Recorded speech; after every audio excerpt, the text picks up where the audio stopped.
Avec 1719 participants, la 11e édition des Assises de la mer a ouvert ses portes sur un nouveau record au Parc Chanot de Marseille.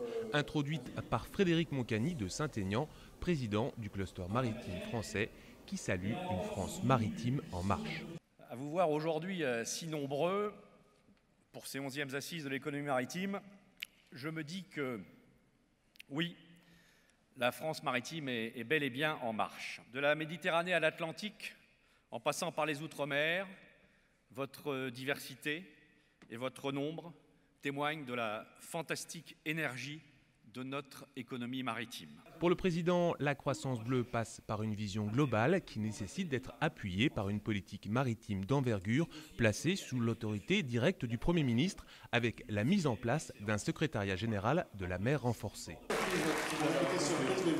Très applaudi, son discours a laissé place aux nombreuses conférences prévues au programme de ces 2 jours. Paul Giacobbi en a ainsi profité pour rappeler le besoin financier des aires marines protégées.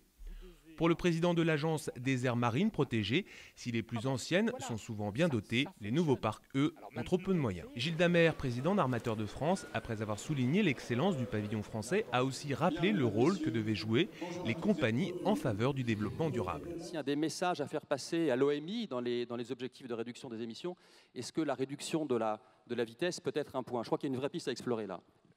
Et aussi casser les vieux bateaux, juste je rebondis, vous l'aviez cité, casser les vieux bateaux, les envoyer à la casse. C'est vrai que 20% de la flotte mondiale a plus de 20 ans, 50% de la flotte mondiale a plus de 10 ans. Et il y a sûrement des choses importantes à faire, à la fois dans l'environnement et dans la sécurité des marins. Ce sont des bateaux dangereux. Une ambition verte partagée par de nombreux acteurs, qu'ils soient professionnels de l'industrie nautique ou spécialisés dans les domaines pointus, tels que le dessalement de l'eau de mer. Une ambition verte partagée aussi par le gouvernement, représenté ce mardi par Alain Vidalis.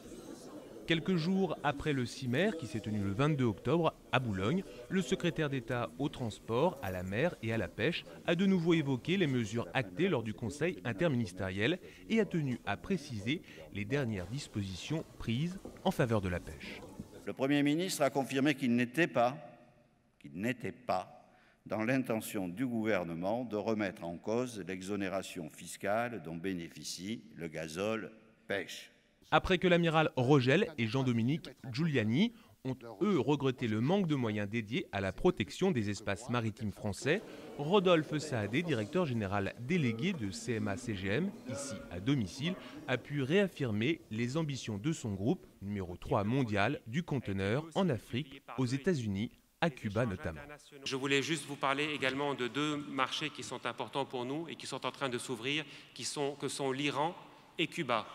Rendez-vous demain pour la suite des débats.